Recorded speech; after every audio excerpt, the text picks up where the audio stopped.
We are in Chelsea, in Manhattan, New York City, at the Loft Studio. We're really excited to be here because this is our first recording session of 2017.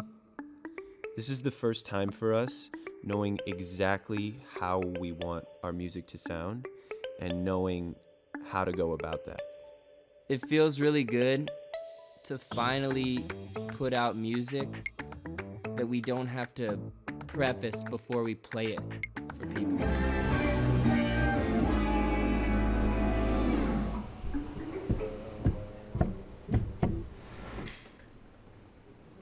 So the topic comes, but you gotta like, if you're gonna, it's gotta like, you gotta like.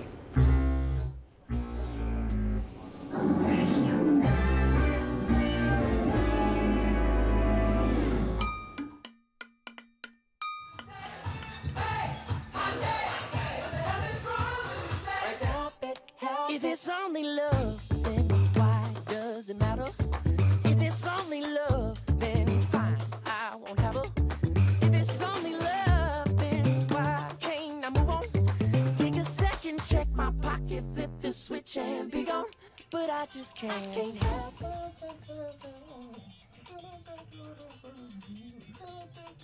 Huh.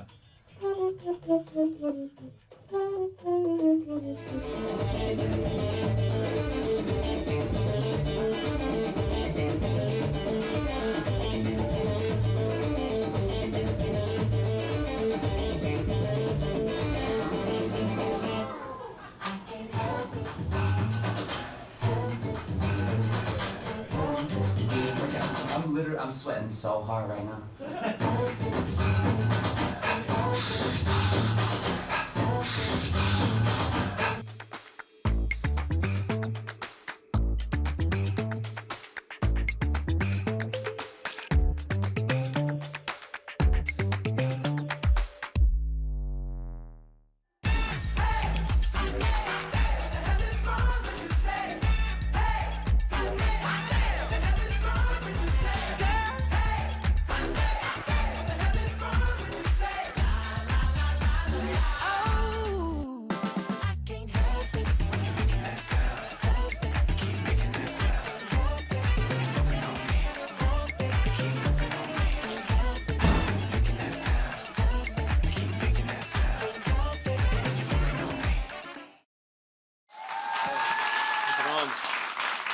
Welcome. How are you doing? We're doing great. How are you? Great. Great to have you guys here. Thanks for having us. Let's discuss this song before we get into everything in the background and all. So tell me a little bit about what this song is about, and then, of course, the making of it, what we can hear. Well, the song lyrically is about having the courage to stand up to somebody who's, you know, not treating your love as something that's trivial. Okay.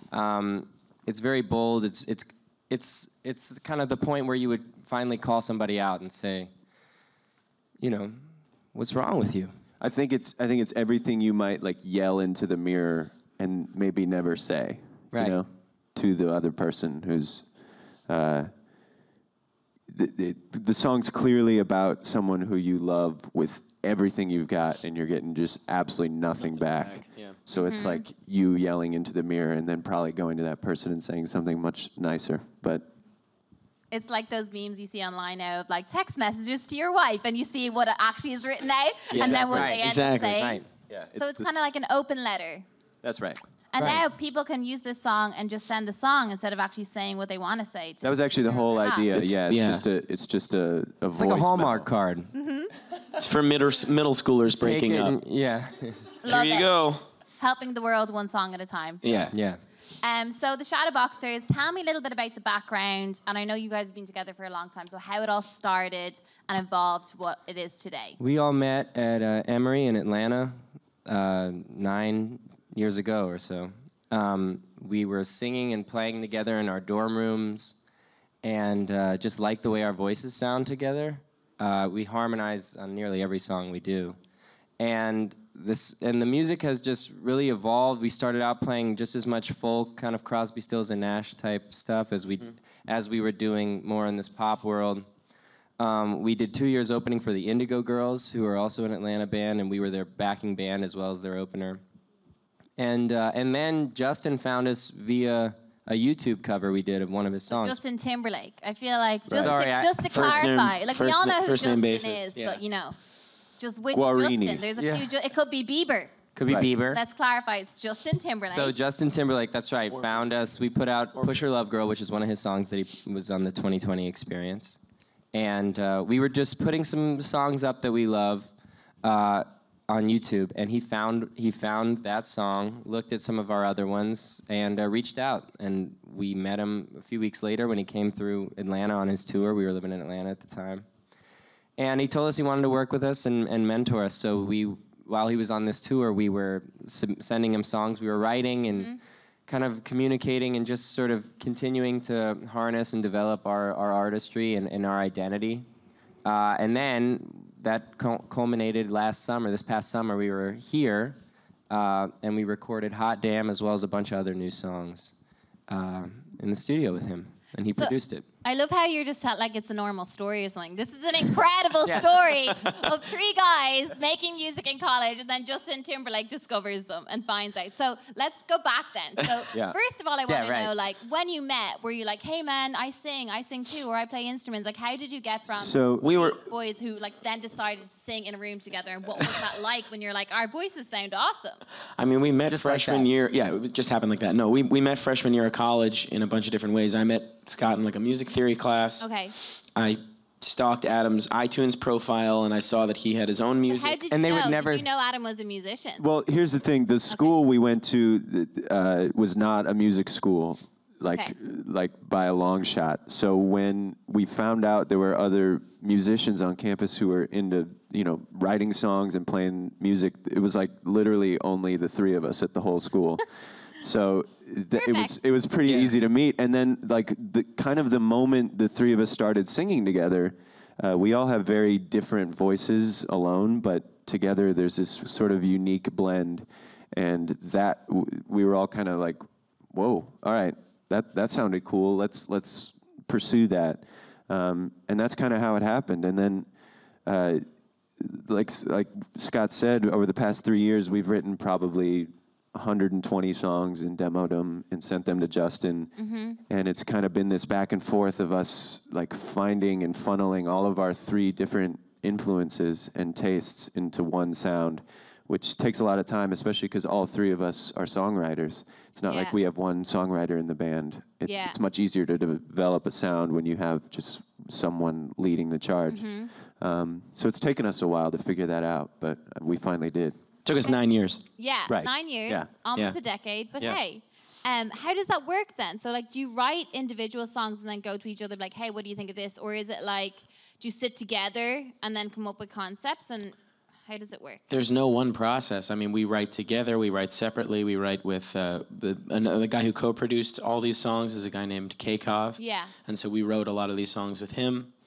Every method under the sun we've tried. Yeah. K-Kov, writing with Those K-Kov was alphabet- pretty helpful. The word magnets on Oh my God. refrigerators. Leaving little subliminal words, being like, they'll think they came up with it. Right. If I like randomly put your lyrics. We've tried it all, yeah. Magnetic poetry. I still have some on my Wow, fridge. Yeah, I have sounds it. great, actually. That's the name of our album, Magnetic Poetry. Not bad. Wow, we got no, an it's actually exclusive not here bad. today. Well, Exclusive, you heard it here love first. Magnetic poetry. No, K-Kov really helped the writing process, and he helped he was a funnel for the 3 of us to put our ideas in, and he sort of came out in one direction. And then Justin helped even fine-tune it even more once he was in the studio with us. So it's like I said, it's many songwriting processes, but that was the one that we sort of decided to go with for these songs. Okay. So at the start and how Justin found you guys was through covers that you were doing and posting online. Yeah. You were writing original material at the same time, right? Right. And then so The thing with the cover series was we were writing a lot of original material, and we had kind of finished up a tour, and we weren't sure what to do, and because of some contracts, we couldn't put any music out. Yeah. But we wanted to keep reaching fans and building our fan base, so we started doing covers on YouTube. But we were very adamant to not be known as a cover band, which is funny because that's how we were discovered. But the songs we chose to cover were not like the top 40 hit of the day. It was just songs that the three of us loved. You know, there was Paul Simon and Stevie Wonder and Frank Ocean. And Not to knock on Billy Ray Cyrus, but we had a no wrecking ball rule. Right, yeah. It's not knocking on Billy. It's knocking on his daughter. I'm knocking sure. on It's fine. Still in the Cyrus family. Love Miley. Not at him, exactly. Actually, love the song Wrecking Yeah, we Ball. love wrecking. We love Miley too. It was just the concept of we didn't want to do what was popular right now just for the sake of doing it because it was popular. Right. Okay. So that we also did, dates the cover series a little bit. Yeah, because that's that when was we a were song doing that this. was like Yeah. big 3 years ago. Yeah. but we chose Push Your Love Girl because we loved it. I don't think it was a single from Justin's record, but we loved it. And we tell this story very calmly now, but when he tweeted about it, and he actually sent us a private message also that was like, how do I get in touch with you guys? We were, we lost our shit. Did you think you were being catfished first? Like, is this the real JT? Like The blue check was there. We were like, this has It's to be him. verified. Verified. Yeah. It's verified. So take me back to that day then. Like, so how long had the cover been out on YouTube? About a before that week. Okay. And how many views did it have at that stage? Like 200. So maybe someone on his team must have like shared it with him, right? We've asked him. We still don't know. And Mystery. it was crazy because we were kind of at a real low point in our career at that point. We like didn't really know where to turn, and then that happened. And he's like, "How do I get in touch with you?" We gave him my phone number, and about a week Look later, at you got to be the one that was texting Justin Timberlake. He's for- easily the most responsible, so it was kind of a no-brainer. Adam's Okay. band dad. also he called a week later. So for a week, I was just looking at my phone. I didn't look up from my phone Tough for a week. week. It was a tough week. But on like a Sunday afternoon, he called and we talked for like an hour, and he had seen all of our YouTube videos and just kind of wanted to know where we were and what we were up to. And then a week after that, he took us all to dinner. So Where? Like, this is when you were you in LA? We were in Atlanta, so he Okay. took us out to the hotel that he was at.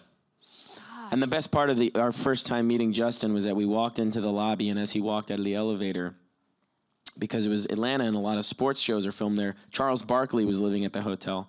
So he walks up, I guess we were like by a stairwell. Justin gets to us, Charles gets to us. Our introduction to Justin is him being like, "Oh, hey man, what'd you think of the Lakers game?" And then they just talked, and it was just the three of us just sitting here for like, it felt Waiting like, to This meet. real life? yeah, is this real life? This felt like Pinching each 20 other. minutes, and then Hey, talk to You guys Charles talk. Barkley for You guys 3 talk. minutes. We'll just, don't mind us. We'll And wait then- till you're done. we get Over to here. say anything? We're Yeah. ready when you are. yeah. Yeah. So how did it develop then from there? So you went for dinner. He was obviously interested in you guys' sound, what you wanted to do. So did he sign you? Then he has like his Villa 40 development company. yeah, Did that he like sign you? Was that like a contractual thing, or was it more like, hey, let's work together and develop your sound? when we had dinner, Villa 40 didn't exist at all. He just kind of wanted to. He was like, "I want to be your big brother. I want to help you. I want to help you avoid some of the mistakes I made." Wow. And I think he, creatively, he was like, "I just think it'd be a good fit based on what I've seen you guys do," and we couldn't have agreed Yeah. more. So at first, it was just purely creative. We would literally email him 1 to 2 songs every week, and he'd send back feedback, and we'd go back and forth. Oh, what And then, an asset to have. yeah, it was crazy. It still is crazy. Like with such a handling on the industry. Yeah. Right. But then he approached us about the Villa 40 thing. It's an artist development company. And so about a year and a half after we met him, we signed to his company. And then when he did approach you, like, what was his reasons? Like, do you remember what he said, why he loved your sound so much? Well, he liked the fact that we were real musicians who really sing and really play. And if you see us live, you can see. I mean, we're a band. We don't play to, it's not just the playback and us singing, or we're actually playing the instruments and doing what we do. And I think he saw that, and he saw the fact that we were doing this cover series that had a lot of different genres represented.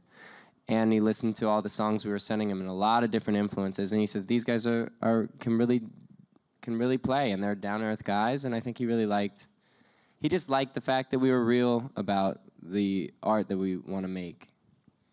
And he's done that in his career, so that's an easy fix. Yeah. He also said this, I want you guys to want to work with me, not because I'm who I am, a celebrity. I want you to work with me because you think that musically and creatively this is a good fit, and this is really compatible. And that's what we said. The first day we met him is, not just because you're you are we excited to meet you, but of all the people in the world, you're the person who we would select, and so that's how it worked. It's so insane. It's Yeah. such fate. And so a great place to see that in action is you did a video for the making of the video for Yeah. or the making of the song for Hot Damn. Mm-hmm. Right. And Justin Timberlake is in that, and you can see like just how collaborative it is. Yeah. And how he seems like he's part of the group. He walked into the room every day, and he didn't want to be treated like, Justin Timberlake. He wanted to be treated like a musician from Memphis, and that's exactly what he is. And how we worked together, it was great. He would totally vibe off of what we were doing, and it was completely collaborative, and he added something special because he is who he is, and he's got all this knowledge, and he was showing us all these techniques that he learned from Pharrell and Timbaland, but he wasn't, he was just another musician in the room. The making of videos on YouTube too, if you Yeah. guys want to check it out. It's a must watch. It's great. It's like a cool mini documentary. Yeah. But it And gives we- a great insight into you guys as a whole, like your own individual personalities, but really your sound and like how this song was made is fascinating because there's so many, you can hear it if you listen, but there's so many layers. Yeah. And like I've said, maybe like the average listener wouldn't actually know that you were making all those sounds Right. yourselves. So there's like funny sounds with your mouth or squelchy sounds, or like you see like Justin like flopping books and papers in front of the microphone to make the soundscape, which is amazing. Yeah. Yeah. There's a fridge slamming right in the beginning of the song. That was all him. Yeah. What are some of the crazy sounds then that you'd be So able to hear? the refrigerator was probably the. Justin's It was at the very end of the process. The song was essentially done. We had all felt like it was done, and then he's like, "Wait, somebody get a mic, follow me out into the kitchen." And they mic'd up the refrigerator, and every four, ah, da, da, da, when you're making that, he was giving it to the fridge. He was like really hitting the fridge. yeah.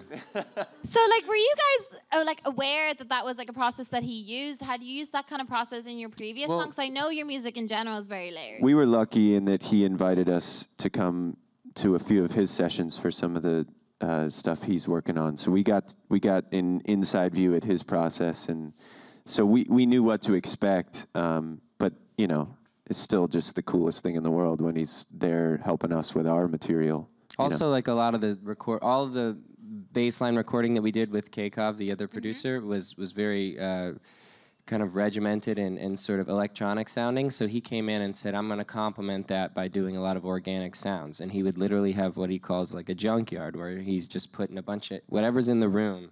He'll just bang Just like you around and said. oh, this is a good sound. Let's mic that, and he'll just whatever it is, and then all of a sudden you've got this really layered, intricate percussion, sound. And what about the mouth sounds? Can you do them now?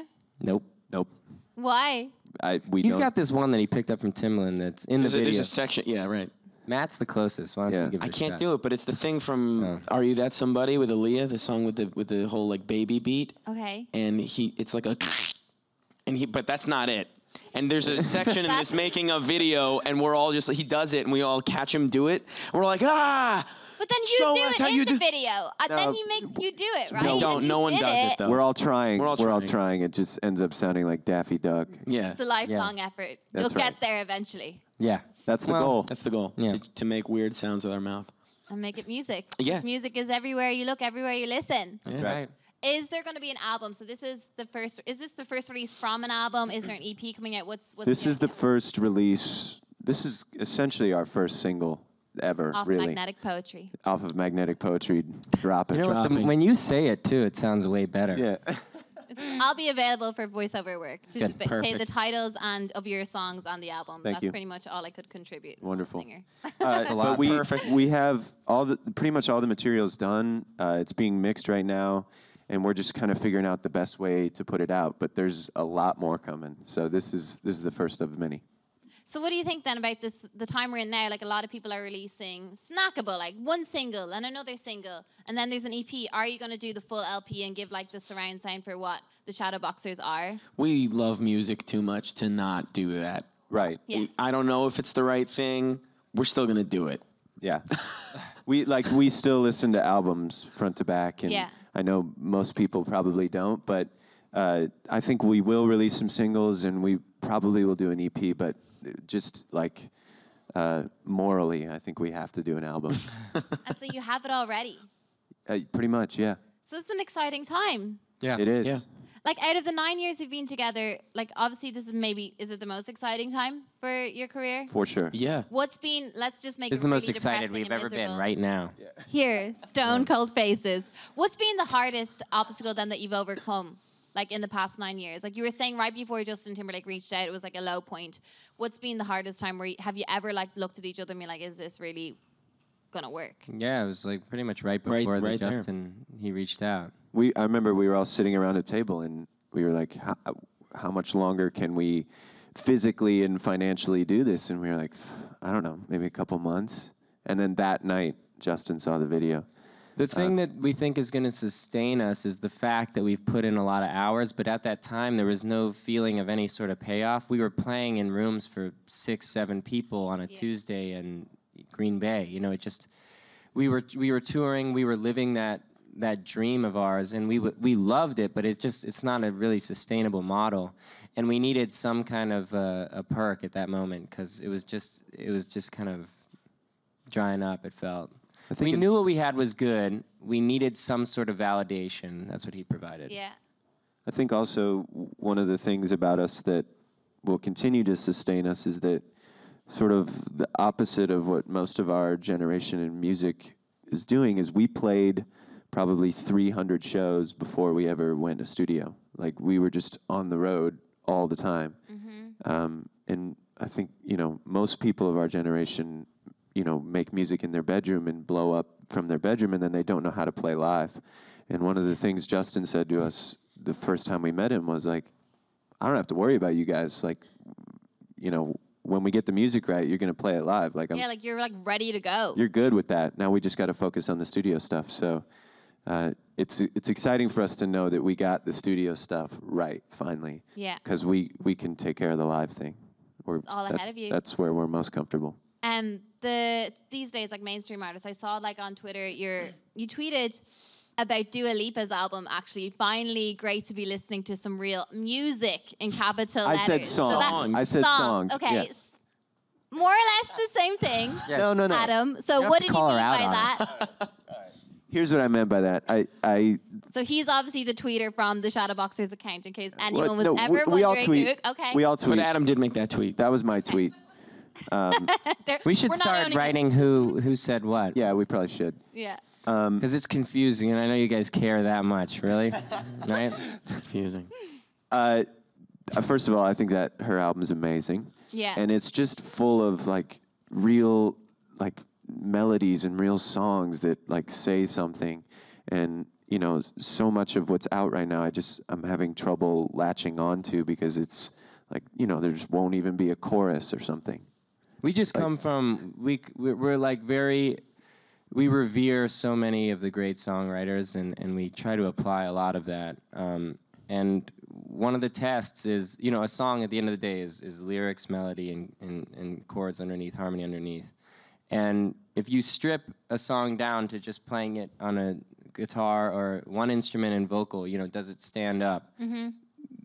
That record does. A lot of songs out there are disguised with a lot of, the skeleton isn't very great, but the clothes and the makeup and production sort of make Soul it. of the song isn't there. Right.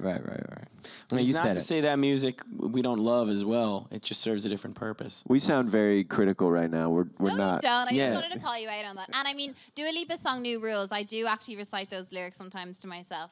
Yeah. Right. Like, Yeah, and makes like, two of us. Yeah. Again, it's like a lifelong lesson in that verse about what Don't let him in. Don't Scott. pick up the phone. Yeah. I know. He just, and it's like if you're under him, then you're not getting over him. I mean, it's an age-old phrase, but the way she says it, I Yeah. know. you're just like, yeah, Right. yeah, you're so right. She's so right. She is. So right. So you're performing tonight in Music Hall of Williamsburg. Yeah. Yeah, in Awesome. Brooklyn. And so you've got back-to-back headlining tour in New York. So tomorrow you're in Barry Ballroom. Mm-hmm. Huge. I guess is this your first time performing these? Because I know you're doing a tour now. Is this your first time performing like your Justin Timberlake music that you've worked on with him? Yeah. Pretty much, yeah. We've been touring for a long time, and we've been able to draw crowds which have sustained us, just seeing people coming to the shows, even though we don't really we at the time hadn't released any music. they don't even know all of the words. They're just there. They can't quite sing along. They're just there because what we do on stage is energetic and they come out because they know they're going to have a good time. Now we can finally say, and it will continue to get easier because as we release music, people will know the material and be able to sing along and attach with it more. But now we're able to play Hot Damn live, and we see people go, oh yeah, I know that song, and I'm going to sing along to it, which is sort of like an obvious thing for a performer to feel like is going to happen to someone who comes to the shows. But for our trajectory, which has been a little different, we've been playing a lot of shows without releasing music. It's sort of like a new fun thing that we can sort of rest back and say we don't have to, do the performance. We can sort of just sit back on the fact that the song is good, people know it, and people can sing along, and that's going to satisfy them. But it's actually been a good weapon for us because we've been able to craft the show with the assumption that no one knows our music, especially as an opener. We were opening for the Indigo Girls, as I said. We've done a lot of opening slots. When you assume that the audience doesn't know or care about you, it really makes you have to bolster the set and make it like as engaging as possible. Like, I'm going to get all of you. No, it's true. It really informed the direction, as well as much as K-Kov informed the direction of these songs, the fact that we had to play shows in front of crowds who didn't really know a lot of the music we were playing informed the type of show that we had to do. So we made it a flashier show. We incorporated like dance moves and pyro and Really? No, there's no pyro. But there was, people are gonna want pyro now. You do know that. I know that was a mistake. Set yourself. It's not in the up budget. for It's not in the budget, guys. Fiery time. But we had to put in dancier music, and then we were like, oh well, let's just play dancier music, and now we can, and people will also know the lyrics. Well, you watch Justin's show or another's, Bruno, for example. It's not just songs coming at you. You're not just experiencing it from your ears. It's a visual experience. Yeah. And there's so many elements to entertainment that we have recently been experimenting with. And now that we're finally releasing music, like we feel lucky because all of those days playing in these clubs and bars and for nobody, that's going to be, I think, what's going to be able to sustain us and sort of separate us from other people releasing music right now. Yeah. They haven't put in 7 years of touring. So Yeah. It's like the 10,000 hour thing. Yeah. Absolute professionals. Love it. I think we have some questions from the audience. Hey guys. So I was wondering, who were your biggest musical influences growing up? we were Michael, Stevie, Earth, Wind and Fire, Paul Simon, Timberlake, Prince. Prince is a big one. D'Angelo. Yep. Phil Collins, Hall & Oates. Peter Gabriel. We're just listing everyone who's great right now. Speaking of Peter Gabriel, though, you did The Book of Love, right? Was a movie out last year. You did good segue. Nice. On the movie The Book of Love, which was the soundtrack was done by JT, right? And Jessica Biel was in it. Yeah. So what was that like? You got the title song on like a Hollywood movie. Yeah. It was awesome. Justin, he talked to us about it beforehand. He knew that he wanted to try to incorporate us into one of the two movies he was working on, which was Book of Love and Trolls. And he was like, I don't think I want the introduction of the Shadowboxers to the world to be on the Trolls soundtrack, which we were like, He's a good mentor. Okay. Right. Okay. So we went with The Book of Love, which is a beautiful song that Peter Gabriel actually covered. Yeah. And he called in and he sort of gave us some sonic examples with some other soundtracks to go with, and we sent him a demo. Like, He called and he was like, he called it like 3 p.m. Right. And he was like, we kind of need a demo either tonight or tomorrow. it was day of, yeah. Okay. And you all were Clear your familiar with the schedules, song guys. already, Let's go. right? No. Didn't know Okay, so it. you have to learn. Oh, wow. So we worked all night and sent a demo in, and the director of the movie actually called us and was like, this is unbelievable. Like, you guys knocked it out of the park. And then a couple months later, we booked a studio in Nashville and did it proper. So that was And our it's the first. title track for the movie, because the movie is like called The Book of Love, right? Yeah. And it doesn't sound anything like Hot Damn. No. Sounds No, way they more say. like our very dramatic ballad. So. Yeah. Well, this one's for a dancey night out, and you want to feel great, and you want to be like, yeah, take it. And then when no one Book of Love, have a dances cry. with you, you can go home and cry about it. It's a Yeah. Book of Love. Yeah.